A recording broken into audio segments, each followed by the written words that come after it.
राज्यातील विधानसभा निवडणुका अतिशय टोकाला पोहोचल्या आहेत, शेवटच्या मोमेंटला पोहोचल्या आहेत। त्या पार्श्वभूमीवरती उत्तर महाराष्ट्रातील सर्वात मोठी लढत असलेले पालकमंत्री दादा भुसे यांच्यासमोर उबाटाचे अद्वै हिरे जे उपनेते शिवसेनेचे उद्धव बाळासाहेब ठाकरेचे आहेत, त्यांनी देखील अद्वै हिरे यांनी प्रचारामध्ये मोठं रणशिंग फुंकले। त्या पार्श्वभूमीवरती आज उद्धव ठाकरे यांची सभा देखील मालेगावात होणार। त्या पार्श्वभूमीवरती अद्वै आबा हिरे यांच्याशी बातचीत करूयात। आबा, आज उद्धव साहेबांची सभा होणार आहे, काय सांगाल तुम्ही? आज कार्यकर्त्यांमध्ये खूप मोठा उत्साह आहे। सन्माननीय साहेबांचं मार्गदर्शन ऐकण्याची लोकांची इच्छा आहे आणि लोकांची मानसिकता फिक्स झालेली आहे।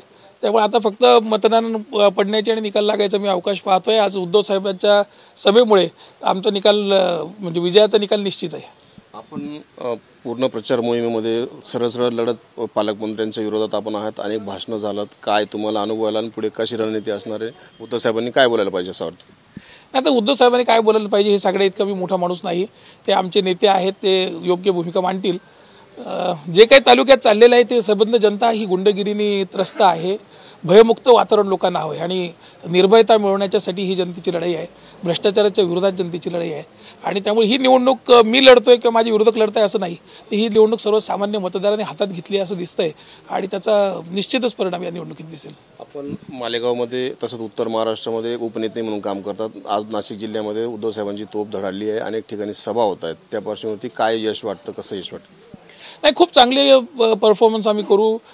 जे प्राथमिक सर्वे आम्ही निवडणुकीला सुरुवात केली त्यावेळेला येत होते तेव्हा 180+ आम्ही जाऊ अशी अपेक्षा होती, पण आता उद्धव साहेबांच्या सभासबंध राज्यभर व्हायला लागल्याच्या नंतर 200 ते 210 जागांपर्यंत महाविकास आघाडी जाईल अशा पद्धतीचा सर्वेज येत आहेत।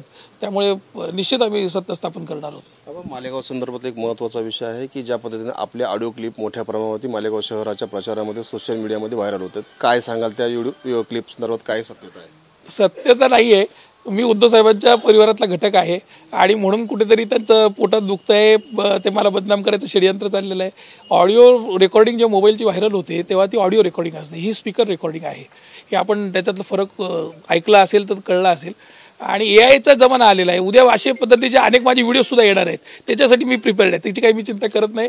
माझ्या नेत्यावर माझा विश्वास आहे, नेत्याचा माझ्यावर विश्वास आहे, त्यामुळे आमच्या नात्यामध्ये काय त्याच्यावर अंतर पडत नाही आणि जनता आमची हुशार आहे, त्यामुळे मला काही याची चिंता नाही। आणि असंच जर प्रयोग करायचे असतील ना तर मी अजून थोडी वाट पाहतोय। आणखीन जर असं काही झालं तर AI टेक्नॉलॉजीसाठी लोकांना एक्सपर्ट्स हायर करायला लागतात, मला एक्सपर्ट्स हायर करायची गरज नाही, मी स्वतःच कॉम्प्युटरचं तंत्रज्ञ आहे।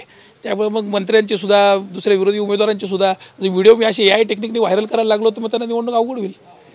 आपण या बघू शकतो मालेगावमध्ये एक त्रिशंकू परिस्थिती आहे, तुम्ही सरळ दोघांना आव्हान देत आहेत, काय वाटतं मतदारांनी तुम्हाला का पुढे न्यावं? असं त्रिशंकू परिस्थिती अजिबात नाही आहे, लढत दोघंच लोकांमध्ये आहे, तिसरा डमी प्लेअर आहे। ही जय विरुची जोडी आहे। डायरेक्टरनी सांगितलं की भांडतात, डायरेक्टरनी सांगितलं की गळ्यात गळे घालतात। 20 वर्ष आमदार म्हणून जनतेची लूट करून ते पैशाचा वाटा पाडताना यांना कधी भांडण करावं असं वाटलं नाही, मग आज अचानकपणे निवडणुकीच्या तोंडावर भांडण का? मागच्या वेळेस उमेदवार जसा डमी उमेदवार होता तो मॅनेज झाला शकत नाही आणि म्हणून डमी उमेदवार उभा करून मुस्लिम मतं असतील, दलित मतं असतील, आदिवासी मतं असतील, जे आमच्या महाविकास आघाडीचे हक्काचे मतदार आहेत त्यांच्यामध्ये जाऊन ती मतं फोडण्याचा प्रयत्न चालू आहे। ते माझं लिडिंग मार्जिन कमी करतात, बाकी काही फार फरक नाही आहे। धन्यवाद। नक्कीच डमी उमेदवार उभा करून कुठेतरी मतं फोडण्याचा प्रयत्न मंत्री दादा भुसे यांच्याकडनं होत असल्याचा आरोप सरळ अद्वै हिरे यांनी केलेला आहे। मनोहर शेवाळे, TVN मराठी, मालेगाव।